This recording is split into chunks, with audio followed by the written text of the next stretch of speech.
अस्सलाम वालेकुम। आज हम डिस्कस करेंगे पैटर्न्स ऑफ डिस्ट्रीब्यूशन।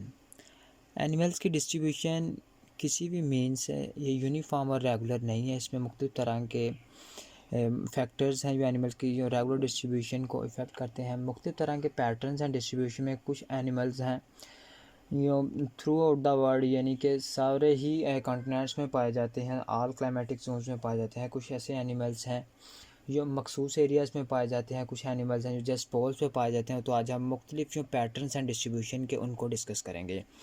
सबसे पहले जो डिस्ट्रीब्यूशन का पैटर्न डिस्कस करेंगे वो है कॉस्मोपोलियन डिस्ट्रीब्यूशन। कॉस्मोपोलियन डिस्ट्रीब्यूशन ऐसे एनिमल्स की डिस्ट्रीब्यूशन को शो करते हैं जो सारे ही क्लाइमेटिक जोन्स में पाए जाते हैं। These animals are found in all climatic zones, यानी कि ये universal, these animals enjoy universal distribution. ये सारे ही क्लाइमेटिक जोन्स में पाए जाते हैं। ये आलमोस्ट ये मुख्तलिफ रीजन्स हैं ऑल क्लाइमेटिक जोन के कॉन्टिनेंट्स में, उनमें ये पाए जाते हैं। तो इन एनिमल्स में यूनिवर्सल डिस्ट्रीब्यूशन को एंजॉय करते हैं। इसमें रैट्स हैं हमारे पास, बैट्स हैं,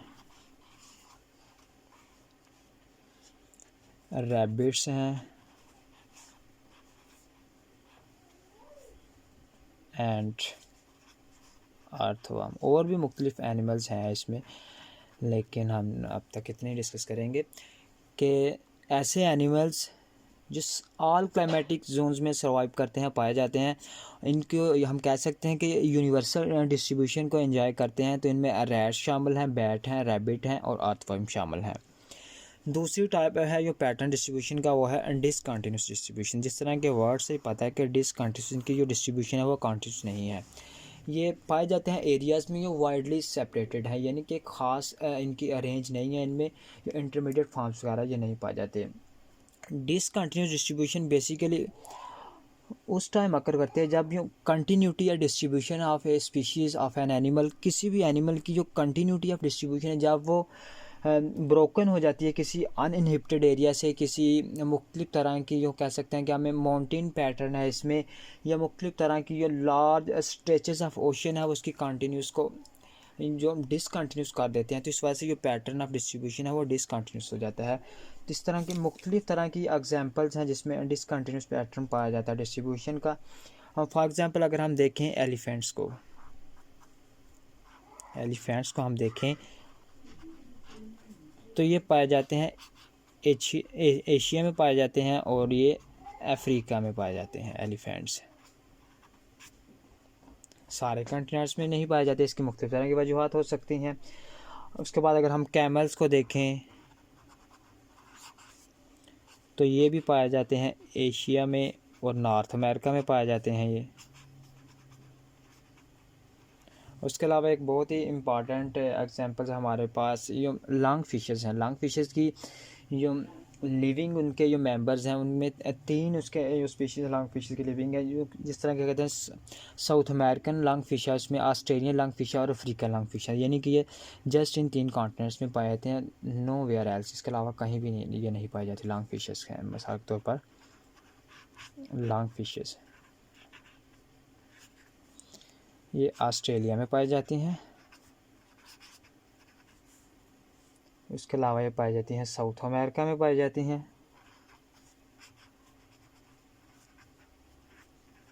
और नॉर्थ अमेरिका में पाई जाती हैं। ये थी डिसकंटिन्यूस डिस्ट्रीब्यूशन। डिसकंटिन्यूस डिस्ट्रीब्यूशन उस वक्त अकर करती है जब किसी भी स्पीशीज़ की जो कंटिन्यूटी ऑफ डिस्ट्रीब्यूशन है ये डिस्टर्ब हो जाती है किसी अनइनहिबिटेड एरिया की वजह से। जो अनइनहिबिटेड एरिया कोई माउंटेन रेंज हो सकती है या इसमें लार्ज स्ट्रेचेस ऑफ वाटर हो सकते हैं। नेक्स्ट हम डिस्कस करेंगे एंडेमिक पैटर्न ऑफ डिस्ट्रीब्यूशन।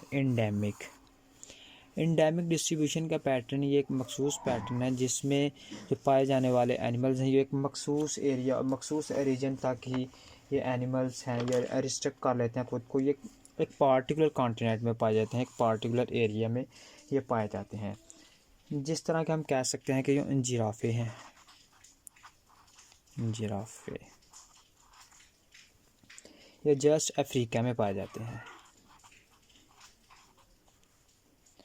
तो इस तरह के एनिमल्स हैं जो एक मखसूस रीजन्स में पाए जाते हैं, तो इनको हम कह सकते हैं कि इनकी जो डिस्ट्रीब्यूशन है ये एंडेमिक है।